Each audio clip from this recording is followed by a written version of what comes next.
Today on How Not to Do Things with Dan, this is definitely, do not do this at home. Do not do this in the store. Do not do this anywhere.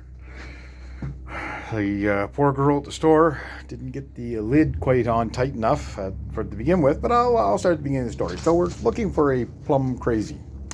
Dan Insane is not quite the same color. But we were looking for something with a Plum Crazy. We're probably going to put this on with a roller because I have no place to spray it. I have never sprayed paint in my life. Don't have a place big enough to spray it in.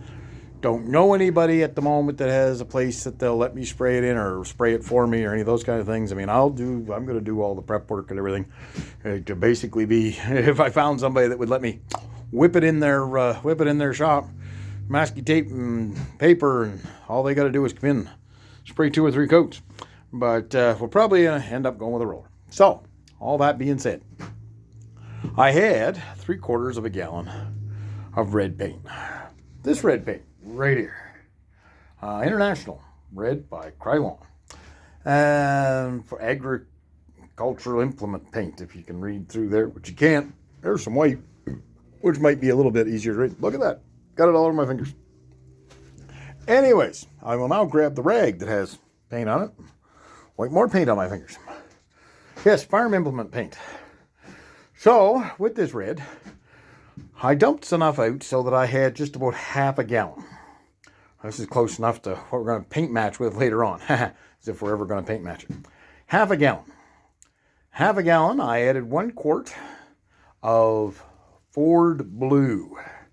So the vehicle has now got a handicap, has something Ford on it, but we put some Ford Blue in. Didn't quite like the way that turned out. As a matter of fact, we can show you here how that turned out. That turned out just sort of maroonish color here. With the light there, it doesn't really, but you could see it's red and blue mixed together. It's a maroon. So, considering that, I happen to have, sitting on a back shelf, a 3-year-old can of white. The white was a little old and chunky, hadn't really dried out, but it was there. So we mixed it up a little bit and dumped it in to our can of burgundy. And then we mixed and we mixed and we mixed using our drill and some homemade implements and so on and so forth. And got this color right here. Right here. Yes. You can see it in various shades of light. Makes a Venn diagram. It's very pretty. We got this purple. So we grabbed our roller and we came out to our battery charger, which is black, same as the car.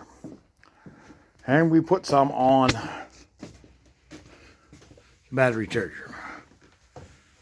And this is the purple that we've got, which I think is pretty close. We'll get in there with a light. We'll take the light off. Get in there without the light. Whatever. I'm pretty happy with it. But, I'm sure people that see it will have suggestions and comments and, praise and rebuke, both. Or just nonchalance. I expect more nonchalance and nobody really caring actually probably be the most reaction that I'll get. But all that being said, I would love to hear from anybody that knows about paint, thinks they can make it a little bit more like Plum Crazy, has ideas, so on and so forth. I am not above taking a little bit of this and experimenting. Add one color to another, see what you end up with. Like I say, it's probably going to go on with a roller anyway, so, it's going to be, it'll be a 50-mile-an-hour paint job. But, I mean, it's an 83 Dodge Mitsubishi Challenger. Mitsubishi Dodge Challenger, however you wish to word it. While I like the thing, I think it's cool, I think it's probably rarer than in anybody else's Challenger. I mean, if somebody wants to come up and tell me that they've got one that's rare, that's fine, and I'll probably believe them. But I only know of 2 Dodge Challengers this vintage in existence, And mine's an 83 model. The other one is owned by Dead Dodge Garage and is, oh, I'd have to look up, but it's the model that they made just before the change. Mine's actually a couple inches longer.